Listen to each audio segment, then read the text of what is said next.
Hello and welcome to Bottom Line. We have a very informative show for you today. We're going to be talking about the student connection, and we're going to talk more about how the student connection offers tutoring and also preparation for tests such as the ACT and the SAT. I'd like to introduce my guest for today's show. She's the academic director, Brigid Godvin. Brigid, welcome to the show. Good morning. Thank you for having me. Yeah.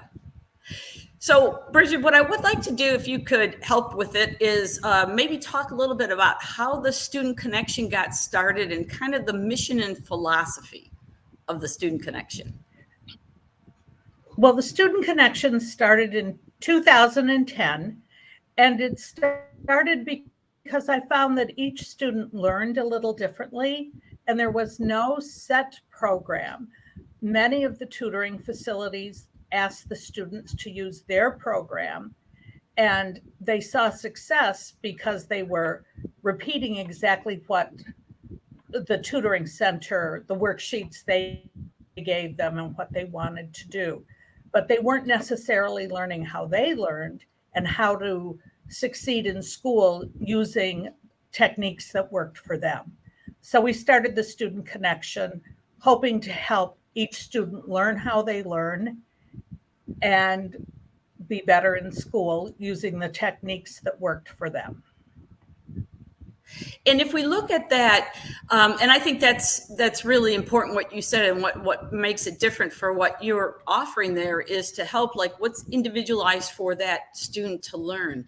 What would you say would be the best time now for a student to start to maybe reach out to the Student Connection to kind of help them learn along the way, help them get prepared for the upcoming tests, just subjects, and just, education overall? Well, the old standard still really holds, which says that if you're preparing for a test like a final exam, you should start 3 weeks ahead of time. If you're preparing for a quiz, you should start 3 days ahead of time. So it's always good to start at least a month before for final exams, and for a test a week before, so that the night before you're not cramming, because it's also been proven that the first thing when test anxiety comes about, the first thing you lose is your short-term memory. So if you've crammed, the information that you crammed is the first thing to leave your brain, shall we say. So you're better to study little by little, and you have a better chance of retaining the information.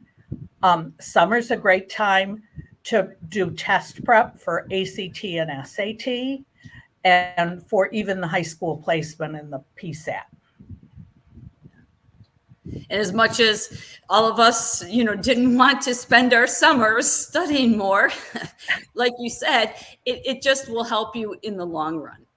And I think what you said was really key, because I'm sure anybody who might be watching that is older and, has done many tests in their life and things and thought about the night before and cramming for a test, it's interesting, like you said, the first thing that goes is short-term memory. So that should be evident and helpful maybe to the students to think about that as they start preparing. Yes. And the other thing is what they have to remember, and it is practice. In the end, it depends on them. And some of the old habits, like note cards, really help. There's something about connecting the writing out of the note card. It connects the information to the brain and really does help you remember the situation. So even if you can't read your own writing, just the act of writing out the information helps. That's really interesting that you say that, because I do know individuals along the way that I remember in school would say, well, I like to rewrite my notes, when we were in college, and that helps them, reiterate the information and reiterate what the instructor was talking about. So if we talk about, maybe let's talk a little bit about for the tests, and then maybe come back to some of the things that the Student Connection does with tutoring. If we talk about, many people know about ACT and SAT. over the years, I think sometimes even parents or kids or, what's the difference between the two? So maybe can you talk a little bit about what is the ACT and what is the SAT, and when to take one over the other or both possibly? Really, the SAT, Matt, it is all digital, which means online, and it's also what is known as an adaptive test now. So if you do well on Module 1, you're going to get harder questions on Module 2. They've shortened it, so it's, about an hour less. There are 2 modules for reading and writing, and they're no longer long passages, but fairly short passages. I've on vocabulary. So you need to be a good reader and have a strong vocabulary. The math we're finding is very similar to the old SAT, a lot of story problems, a lot of critical thinking, shall we say. You're allowed to use your calculator through the whole test now, which I think helps students. The ACT has not changed its format. It's still 3.5 hours, and it's a longer test than the SAT, but some of my students still like the ACT. So the first thing we do is have them take a practice SAT and a practice ACT to determine which test they like the. Excellent. So now the question that comes to me then is, which one, or does either one matter for going into a college or university, your score in that? So would schools rather have an SAT score or an ACT score, or either one? They really accept either one. In our when we were taking the test, it was the East Coast, and the West Coast really wanted the SAT, and the Midwest took the ACT. That's no longer the case. They'll take either one, really do the one that you feel the best about, and the one that you feel you can prepare the most for.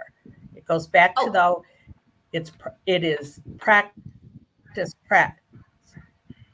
And it's one of the things that I recommend is to practice and go through your mistakes right away, because we need to see if you're making the same mistakes. Commas. We need to study commas so you quit making the mistake. The more you practice, you often reinforce your mistakes if you're not correct. Could you comment a little bit? I know before we started the show, you and I were talking a little bit. You said that something that I thought was so important, so key is you said that taking the test, there's some things to look for, possible words and things. And could you comment a little bit on that to help maybe ease the minds of those who still have to take those tests? So what are those things to help you look at, what you're reading for a key? Really, any test you take is a test of keywords. It's a test of keywords, and you need to look for the keywords that lead you to the answer.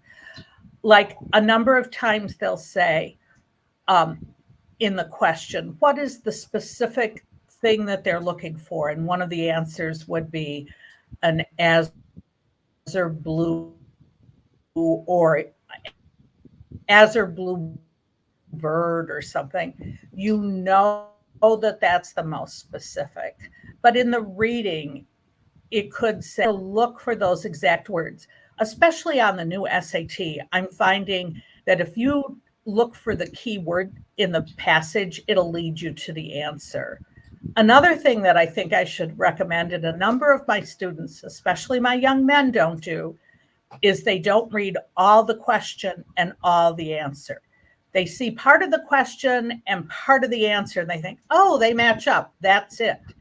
And they do it. But they have to remember, these tests are designed to trick you. So if you don't read the full question and answer, you can fall victim to the trick question and all the answers and eliminate and pick the best one. Do you think the days of always pick E is the best? What sometimes they had was in those days, or all above or something. I remember on some of the tests. I often find that all of the above is correct. There's another saying that the longest answer in a multiple choice is often the correct one because the instructor's trying to explain his position. On the new SAT, I find that isn't often the case, though. On the So you mentioned ACT, also, it's still the case. Is it? Okay. So as young students start preparing, when should they start to prepare for the SAT or ACT? I know you mentioned there's even some, tests that people are, some prepping that students can do in the 7th and 8th grade already. So could you speak a little bit about those tests? Yes, surprisingly, and this is something I learned when I started the Student Connection, even students as early as 5th and 6th grade have to take tests. They're called the SSAT or the ERB. Well, and in school, they take the M-STEP and the NWEA, I think it's called now. And we have and to go to many high schools, you have to take the high school. You do much better on the ACT and the SATs because you've already learned how to take a test. And you feel more comfortable taking the ACT and the SAT. And former students who have taken the LSAT and the MCAT say that early training really just carried forth and helped them all along the way. Oh, wonderful. And I think, as you said earlier, too, you have to just practice. And I'm just curious, are there some attributes of a student that you find makes them successful at taking these tests? I would think that we all agree, surprisingly, that even my husband, he says that reading is the most important thing that you can do because the stronger you are at reading, the more you understand the question and you know how to eliminate unnecessary information and look for important information. So at the Student Connection, we can't suggest reading enough. Okay. And you really need the most is to read. So any way we can encourage them to read. I don't even care if they listen to audiobooks, as long as they're learning vocabulary, learning how sentences are structured, learning what information is important. So in a story problem, they can get down to what exactly the instructor's looking for. I'm curious too. I never was a fan of story problems for math and those. It's always interesting, but those seem to be the type of ones they use a lot in the math sections. Is there a reason why? My personal opinion is in the standardized testing, they're really trying to assess your critical thinking skills because I feel that they feel in the next step of your education, whether it be college or law school or medical school, your critical thinking skills are going to be important and they're going to help you problem solve. And they feel the best way to test math and your critical thinking skills is through word problems. So I think that's why they rely on story problems. That makes a lot of sense because, like you said, then it's a lot of what real life will be. Is there other things you want to make before we go on to talk about maybe some tutoring and things that the Student Connection does? Is there anything else about some of the tests that you'd like our audience to know, whether they're parents or whether they're students who are going to get ready to delve in? I should say that the Student Connection is one of the few tutoring facilities that helps students who have accommodations, who get time and a half, who get a reader, who do that. And we have become very good at that. I also help parents write appeals when their accommodations are denied to the student. Like if a student has used extra time in school, but they're denied on the ACT or the SAT. I can help the parent write an appeal and show them what information ACT and SAT is specifically looking for. And if a student has accommodations, I feel it's important that they learn how to take the test using their accommodations so that they can effectively use them during the test. So if they have a reader, have somebody read to them so they know what to expect. The other thing is, I think it's extremely important that they understand the directions and the timing, no matter what test they're taking. They have to understand the specific directions and know the directions before the exam or carefully read the directions at the exam. I was going to ask you too. I think that's really important what you said about if students need accommodations and you can help the parents with that, because it should be a fair way for everyone to be able to take a test fairly.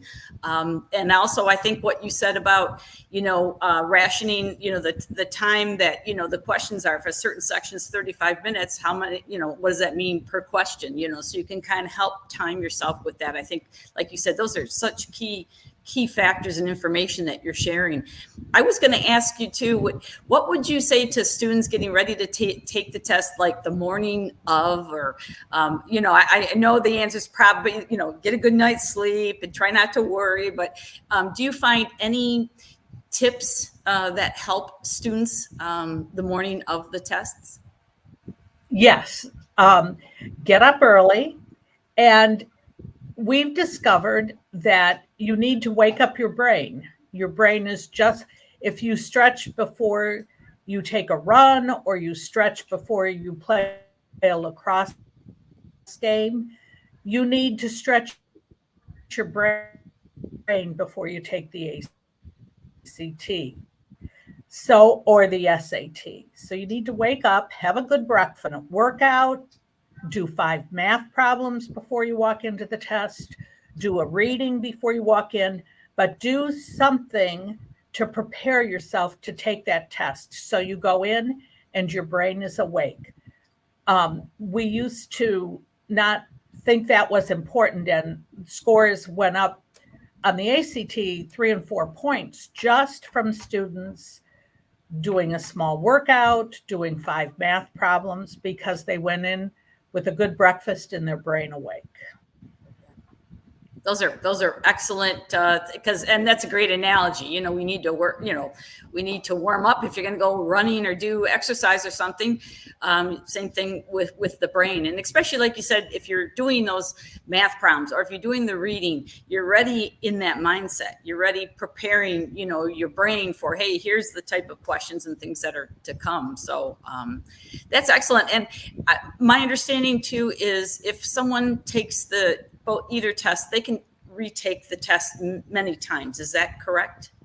Yes, it is. They can retake the test. There's something called super scoring, and each university differs a little on super scoring, although most of them accept it now. So you can take the best scores on the section, the best scores on the sections, and kind of combine them to get an overall section. I still think, though, the universities can see that you took it 3 or 4 times to get that score. They say not, but I have a funny feeling that they can still see the breakdowns of the individual tests. So Brigid, just moving along to, I want to just talk a little bit for a few minutes here, maybe on the tutoring that you offer. And I was going to ask the couple of questions. One, I'm always curious, what subject do you see most requested? And then how do you also match one of your clients, the student, with one of the teachers that you have that are part of the Student Connection team? Okay, to answer your questions, really, I would say that math, chemistry, and physics are still the subjects that we see the most request for tutoring in. I see a strong demand for Spanish, and some for French, so language. And more, I'm seeing that students need help learning how to write papers, how to break it down, get a strong thesis, work off the thesis for the paragraphs. So it's still math and science, but more and more we're seeing that they need help with writing. The tutor, it takes 3 or 4 times a visit. Tutoring, you can't expect. It's rare that I see a student once and I don't need to see them again, but I try to match up learning styles and personalities. I try to explain that tutoring is different than teaching. In teaching, the student is trying to please the teacher. And in tutoring, we're trying to walk the journey with the student. And we're trying to give the student the tools they need to be successful and do what the teacher wants. So I also feel it needs to be, I say, a continuous circle where we understand what the teacher wants, we understand what the student needs, and we try to fill in those gaps. And once I try to see everyone before I assign them to a tutor, if possible, so that I can learn a little about them, learn a little about their learning style, learn what troubles they're having, and then try and get a good match. I'm not always good at it the first time around and do a little switching of things. The nice thing at the Student Connection is we all talk to each other and try and help each other learn how to make ourselves more successful with a student and give them the tools that they need. That's wonderful. And I think it's so great to have, the Student Connection there to offer the services, to help tutor and help with the test taking and so forth. And with tutoring, what do you see? Is there kind of a certain age group you see more than another for tutoring? I'm just kind of curious. Really, we see all ages. Surprisingly, I love to work with the first, second, and third graders, bolstering up their reading, helping them with their math, and surprisingly helping them with their handwriting. You forget how important handwriting is. Again, my husband, who's a math tutor, says it's extremely important to have good handwriting or develop those fine motorics. You have to be neat and understand how you're laying out the problem to get the right answer. And then we've even worked with adults, teaching them how to read or filling in the gaps with math. We've seen a number of students going back for their MBAs who need a math refresher. So we go from kindergarten to first grade And that's a huge spectrum, which is wonderful because, like you mentioned, working with the first and second graders, I mean, they're starting their path, of their education, and it's nice that if there's an adult who, wants to go for their MBA, we all need a brush up on, if it's been 15, 20 years since math and some other classes. And what's really key is you mentioned handwriting. Boy, I tell you, it's, everybody says it seems like it's a lost art. Or if you get a greeting card from somebody and it's handwritten, or even, but it's always a good thing to be able to do and have. And as we kind of wrap up the show, Brigid, is there any last words of wisdom you'd want to share with the viewers? I guess I go back to my thing. Encourage your children to read to them, let them listen to audiobooks. Help them develop a strong vocabulary. We also do something, it's called the Highlands Aptitude Battery Test here. And I am noticing more and more that my students, the deficiency they have when looking for a job and things is a strong vocabulary, which goes back to reading and being exposed to vocabulary. Well, thank you, Brigid. Thank you so much for that and for all the tips that you gave and all the advice and for what you and all of your husband and all the teachers that are there at the Student Connection do to help people just better, their lives and their knowledge and be able to be better test takers and help in so many areas of education. So thank you so much. And thank you for taking the time to be here on Bottom Line. And I'd like to thank everyone for watching today. And I hope you found this extremely informative. And I hope and wish everyone have a great rest of your day. I'm Cindy Kainz.